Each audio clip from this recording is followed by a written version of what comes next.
আপনারা দেখছেন FOB news. FOB news মানে আপোষহীন স্বচ্ছতা। মহিলাকে কুপ্রস্তাব দেওয়ায় ধৃত ৩ তৃণমূল কর্মী। আবারও প্রকাশ্যে তৃণমূল নেতাদের নোংরামি। এবার শহর বর্ধমানের রসিকপুর এলাকার ঘটনা। ওই এলাকায় তৃণমূল কংগ্রেসের পার্টি অফিস লাগোয়া একটি পরিবারের এক মহিলাকে দিনের পর দিন মানসিকভাবে নির্যাতন ও কুপ্রস্তাব দেওয়ার অভিযোগে বর্ধমান থানার পুলিশ আটক করেছে ৩ তৃণমূল কর্মীকে। ধৃতদের নাম আলী দফাদার, বয়স ৪৩, আজিজুল ওরফে রাকি দফাদার, বয়স ৩৪ ও মাহিরুদ্দিন ওরফে সোনা দফাদার, বয়স ৪৩। তিনজনেরই বাড়ি বর্ধমান শহরের রসিকপুর এলাকায়। অভিযোগকারিনীর সোশ্যাল মিডিয়া একটি পোস্ট করে দাবি করেছেন, অভিযুক্তরা বারবার তাকে মানসিক নির্যাতনের পাশাপাশি কুপ্রস্তাব দিতে থাকে। তিনি এই অত্যাচার সহ্য করতে না পেরে সামাজিক মাধ্যমে সরব হন। ওই পোস্টে তিনি তার করুণ অভিজ্ঞতার কথা নিজে মুখে প্রকাশ করেন এবং রাজ্য তথা দেশের প্রশাসনের কাছে এই যন্ত্রণা থেকে মুক্তির আবেদন জানান। মহিলার এমন আকুতি সামাজিক মাধ্যমে ছড়িয়ে পড়তেই তোলপাড় পড়ে যায়। নড়ে চড়ে বসে পুলিশ প্রশাসন।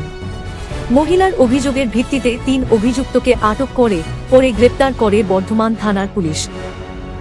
আজ ধৃত ৩ জনকেই ৭ দিনের পুলিশি হেফাজত চেয়ে বর্ধমান আদালতে পেশ করেছিল পুলিশ এবং অভিযুক্তদের বিরুদ্ধে বিভিন্ন ধারা লাগু করা হয়। পাশাপাশি নির্যাতিতা মহিলাকে গোপন জবানবন্দির জন্য পেশ করা হয় বর্ধমান আদালতে।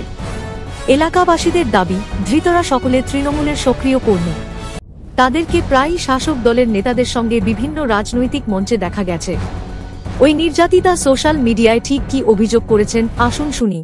হাই ফ্রেন্ডস, তোমরা সবাই কেমন আছো? আমার প্রচুর অত্যাচার হচ্ছে। আমাকে ঘরে থাকতে কেউ দিচ্ছে না, এমন পথ করেছে, আমার সুইসাইড ছাড়া পথ নেই। আমার একদম আমাকে ঘরে থাকতে দিচ্ছে না। এমনই বলছে তোকে থাকতে গেলে আমাদের সাথে শুতে হবে। এ কেমন বিচার, এ কেমন পশ্চিমবাংলা, এ কেমন দেশ, আর দেশের মানুষরা কেমন?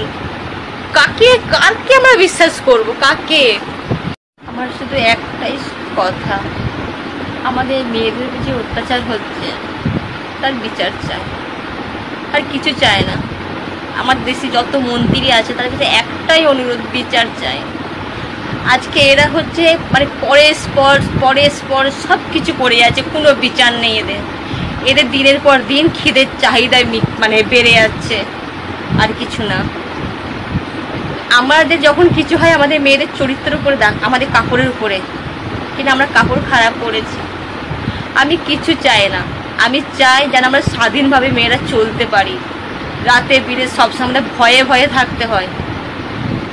আমাদের যত দেশের মন্ত্রী আছে সবারই কাছে হাত জোর করে একটা অনুরোধ, আমাদের স্বাধীন চাই। আমাদের কিচ্ছু চাই না, আমরা স্বাধীনভাবে বাঁচতে চাই, আর কিচ্ছু না। আর যে রাক্ষসগুলো ঘুরে বেড়ায় তাদের উচিত বিচার চাই, তাদের বিচার, আর কিছু না।